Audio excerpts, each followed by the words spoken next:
नदी के किनारे एक बड़ा सा जामुन का पेड़ था। उस पेड़ पर एक बंदर रहता था। नीचे नदी में एक मगरमच्छ अपनी बीवी के साथ रहता था। धीरे धीरे मगरमच्छ और बंदर में दोस्ती हो गई। बंदर मगरमच्छ को पेड़ से तोड़कर जामुन खिलाता था। एक बार मगरमच्छ अपनी बीवी के लिए जामुन ले गया।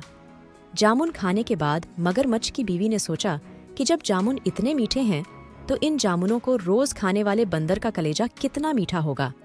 उसने मगरमच्छ से कहा कि मैं बंदर का कलेजा खाना चाहती हूँ। मगरमच्छ ने बंदर को अपने घर चलने के लिए कहा। बंदर झट से मगर की पीठ पर बैठ गया। बातों बातों में मगर ने बंदर को बताया कि उसकी पत्नी ने बंदर का कलेजा खाने के लिए उसे बुलाया है।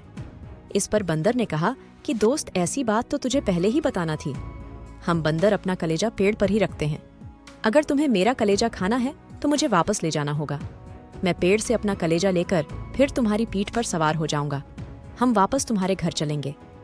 मगर ने बंदर की बात मान ली और वह पलटकर वापस नदी के किनारे पहुंचे।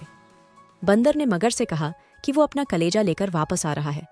बंदर पेड़ पर चढ़ गया। पेड़ पर चढ़ने के बाद बंदर ने मगर से कहा कि आज से तेरी मेरी दोस्ती खत्म। बंदर अपना कलेजा पेड़ पर रखेंगे तो जिंदा कैसे रहेंगे।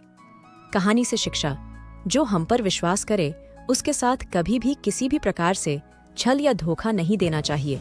और जो लोग अपने से विचार न करके दूसरों के कहने पर चलते हैं उनकी बुद्धि अक्सर भ्रष्ट हो जाती है। इसलिए मित्रता में कभी भी धोखा या विश्वासघात तो कतई नहीं करना चाहिए।